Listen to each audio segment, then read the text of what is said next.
What's good, my people, man? You know you're locked into Spill TV. Lock in and get locked out. You know what time it is. And today we're talking about Trapstar Toxic.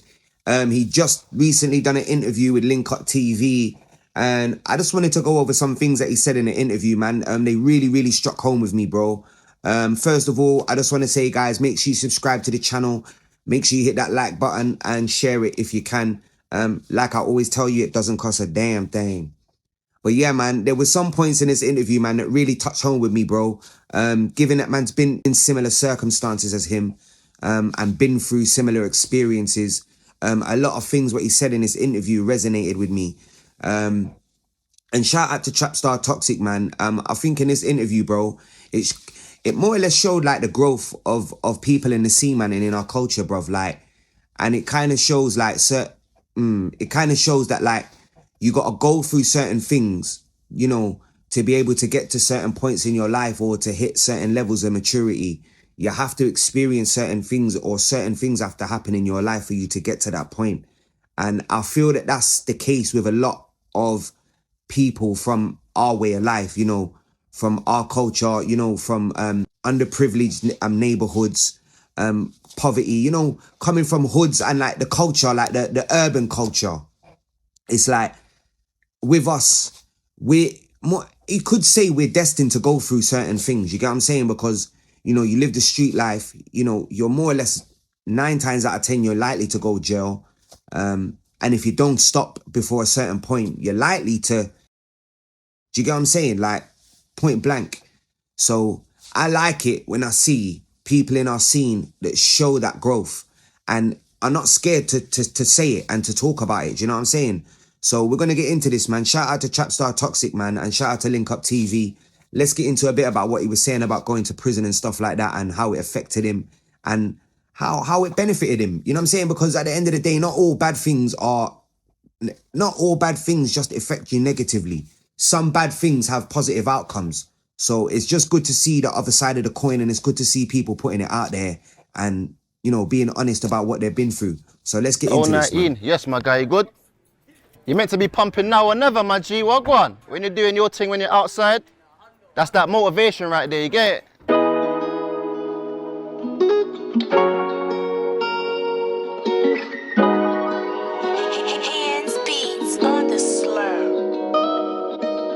Right now we're in the ends, man. We're in the hometown, you feel me? We're up in Willesden. Willesden's a calm side of town, man. I feel like it's always been kind of like a cut through, but man just kind of governed it and reared it up, you feel me?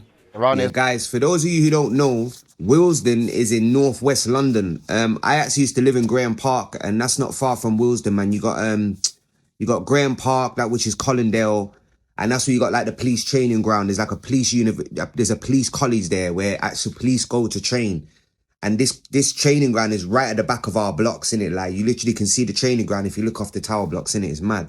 But yeah, then you got like Burnt Oak. Then you got, going the other way, then you got like Kingsbury, Neasden, Willesden, Church Road, which is where Nines and them man are from. So he's from in and around all that area. You get me? Just to put it in perspective for you guys, man. And yeah, man, bro, like, yo, the ends is sick, man. I remember like my time in London, like probably the best times of my life, you get me? I moved to London when I was 10.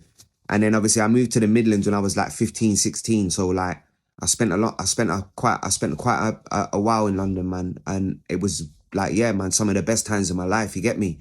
But obviously mumsy and dad moved up to Midlands. So that's why I ended up moving up to the Midlands with them. To say the age I was, didn't have my own place and all that. I was only like 15, you get me? So I was still kind of under mum's and dad's roof. But yeah, man, that was just to put that into perspective. But let's get back into this. Around here's not one of them areas that's got like bare little parts you can just cut through if you're holding a chase or something. It's just hella long roads. So you might just be going on a long road for time. You're just getting chased. But yeah, man, calm still. Made it work. Then man kind of flipped it towards the churches, and people that I went to school with was from Church Road as well, you get it? So that's like, for me in Northwest, that's where I kind of like navigated to, plus still being in the hometown. My music. Yeah, basically, what my man's saying is, them ends, his block is like, it's like a pass-through end, you get me? Like, it's like, so obviously, them man, they had to govern it to stop man from just coming there and thinking they can just come there, do their thing and then cut out. You get me? That's what he means basically by that. because, and I can relate to that as well, because Graham Park, and if you know, you know, Graham Park back in the day was like that as well. GP. It was like that. It was like an ends where out of town man or other man from other ends could come to, do their thing, and then go home. It's kind of like just use the block and then disappear. You get me? But nowadays it ain't like that. It's governed differently now. Like you can't just go to Graham Park and think you can do what you want. And that's exactly what my man means. Like, man, the man govern the block in a sense that out of town man couldn't come there and just do what they want. And obviously he's letting you know that he's tied in with Church Road as well, because obviously he's telling you that that's where he used to not only chill on his own block, like that's like this his second home for him. You get me, Church Road. So just to put that into perspective, innit? That's what he meant. My musical journey, I would say, with the rap, if I'm just fast forwarding it to outside from the school stuff and that was like 2011, innit? So I dropped Wave Like Tox, and that was like my first kind of wavy rap kind of vibe. And then I was just dropping that singles after that as well, but not even on an artist wave though, innit? We're just dropping it like the streets are fucking with it. We're making music, we got something to say, so just push it out there. I was actually in jail in 2011 when Trapstar was actually starting to pop, and I remember hearing his tunes in jail. You know, like in jail on the landings, man have their CDs, and you get me, everyone's got their little plug to get their little tunes, and plus you got Gemma Records in jail, innit? Which you could order CDs of Gemma Records, but Gemma Records didn't always have the bang bang, you get me? So you had to fish elsewhere, and you had to get your copied CDs, and then in certain jails you're not allowed copied CDs, so it's just mad, innit? But yeah, man, we used to get it in anyway, man, like by any means necessary. But yeah, I actually remember 2011 when he started popping, I was in jail and man started hearing his name, man, and he was starting to ring bells. So yeah, man. And let's get into the part where he's talking about jail and how jail affected him and how he dealt with jail. Let's get into that, man. I feel like I more only kind of like realised it in the last year or two, but jail affected it because I feel like 2018, yeah? So cool, I've just bust the case, I've dropped songs like Out Here, then I dropped with J Styles as well, and then I've got bags, so it's like, there was projection them times there, do you get it? Then I've got locked and they gave me a 5, innit? So that's 2.5 years off the roads. Now, understand what he's saying, you know, guys, man, because man's basically saying that for so long he was doing this music thing and not taking it serious, or, you know what I'm saying, just half-hearted with it, and just basically making tunes to listen to and for the man them to hear in the car. Not to, like, you know what I'm saying, blow up or, you know what I mean, thinking that he's going to make any money off it or none of that. But obviously, then it got to a point where he started seeing motion and seeing trajectory and started going up. And, you know, man, and basically at that point, that would have been the height of his career. Do you know what I'm saying, bro? So you got to bear that in mind. And then to get arrested and go to jail when in your head you're at the height of your career, just think what that would do to you mentally, bro. Like, to some people couldn't come back from that. That would crush some people, you get me? And I've seen it with my own eyes, bro.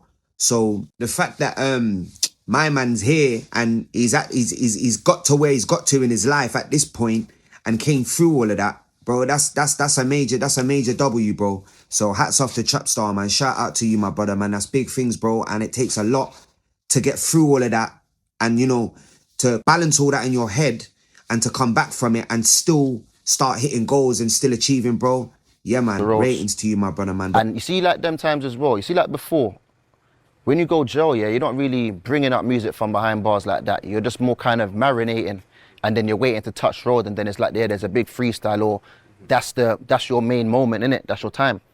Obviously now, people are just dropping bare music from behind bars and that, so there was a bit of a difference. Maybe if I was doing that when I was locked up, I could then flip in, have still contained and built the momentum, innit? But what obviously, I did... what he's saying is, at that time in his jail sentence, it weren't popular for man to be rapping in jail and blowing up from jail. Like, that weren't really heard of at that time, you get me? Like it is now. Like, you actually got man live-o blowing up from jail and getting signed, you get me? You got like man like KB, K Mooney, Mars Malone, you know what I'm saying? Mazza L20, you get me? The list goes on, man. But he's saying at that time it weren't like that. And so I get it, man. Like, obviously he was in jail and basically he was just doing his sentence the normal way, like doing it how you do your sentence in jail, in the jail routine. You get me? You got blinkers on and he was locked in and basically learning himself, you know what I'm saying? Which is not a bad way to do your sentence, bro. Like, everyone does their sentence how they can cope with it, innit? And it worked for him, you get me? It worked for him. But let's go, let's keep going. But what I did, I was just kind of staying silent, innit? it's like the ends knew that man's in jail, the pagans knew man's in jail, all these kind of things. But for the music side of things, I weren't pushing the music then. So naturally, if I've got time away and I'm not doing the music, that's what's gonna flipping decline it, innit? Rare. I never shed a tear when I got a bird. Yeah? When I was looking at life, I never said a word. I guess I'm built like that. My mind frame was, I'll be right back. Bro, do you know what? Like, the more that I went in jail, I just became numb to it. It's like, fuck it, I'm here now, innit? I know how long I've got to do. I know what the screws are like, the screws being officers. And then Let me just break that down for you. So, like, I don't want you guys to misconstrue what he was saying in the sense of, like, oh, jail's not a thing, or, you know, I don't want you to think that he was minimalizing the act of going to prison. Because I don't think that's what he was doing. But more so what he was saying is that, you know, when you live this life and you end up going through the system a certain amount of times or whatever, you come desensitized to it. Do you know what I'm saying? So it just becomes then part of the routine. It becomes part of the life. It don't become like a deterrent like they want it to be. Do you know what I'm saying? It becomes part and parcel of what comes with how man are living. And that's what he's saying. Just basically that he's used to it. He's used to the regime. He's used to the jail. He's been here before. He knows the screws. And that's basically what he's saying. I don't think it was an ignorant thing, but I just had to break that down to give it some context so people that don't understand that, they actually get it and they know what he was saying. Do you know what I'm saying? But let's go. And then it's like, when I'm in jail as well, it's love though, innit? Like, unless you're an enemy of man or you don't like man, like, man is gonna get love. That's what it was in jail still. But it's not for me again still. It's just a waste of time, bro.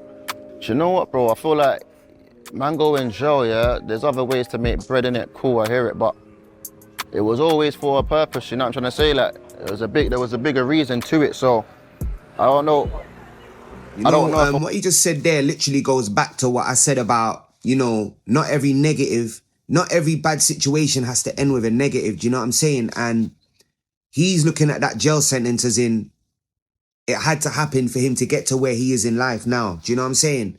And it goes to the saying everything happens for a reason. You know, with every negative, there can come positive, bro. And it's so good that he's looking at it like this. And it's so good that I hope the youth take this message.